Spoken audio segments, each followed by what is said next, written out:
Merci Madame la Présidente.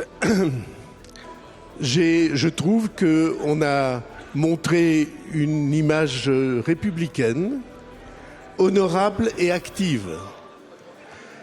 Et donc de ce point de vue-là, je voulais, au nom du gouvernement, remercier l'Assemblée nationale et en tant que Premier ministre, remercier les membres du gouvernement.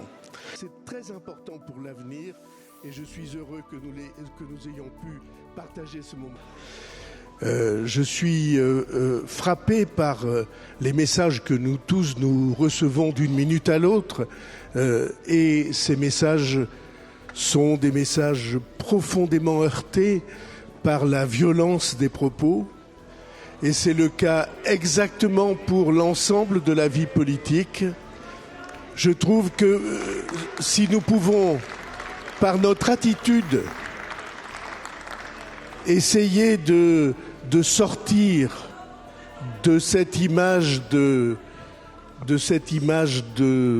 violence et de mépris, nous rendrions service à la démocratie que nous défendons.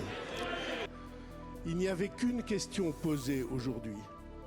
Oui, aujourd'hui est un jour de soulagement pour des millions de Français. Soulagement que vous partiez, Monsieur le Premier ministre, après vos mensonges face au scandale Betaram qui a mis des générations d'enfants en danger. Soulagement de ne plus avoir comme ministre de l'Intérieur un homme qui parle comme Pétain de français de papier et qui hurle à bas le voile. Soulagement que vous emportiez dans votre chute votre projet de budget cruel et injuste qui visait à dépouiller le peuple de France. Car vous n'êtes pas seulement une imposture, mais un danger pour le pays. La violence de votre politique s'abat dès le berceau. Plus de 2000 enfants naissent, vivent et meurent dans la rue, aux côtés des 350 000 sans-abri du jamais vu depuis l'après-guerre.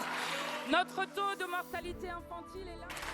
Nous alertons solennellement. Tous ceux qui tenteront de sauver le soldat Macron tomberont avec lui. Les insoumis ne se vendront jamais pour une place dans des ministères. Vos passages en force ne passent plus. Ils atteignent leur...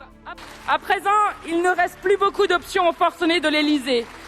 Le président ne souhaite pas changer de politique, alors il nous faudra changer de président. Ne lui en déplaise, en cette rentrée, la souveraineté populaire revient à la mode, le dégagisme aussi. Partez aujourd'hui, Monsieur Bayrou.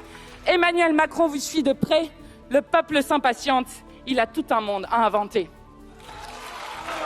Je vous remercie, Madame la Présidente Panot.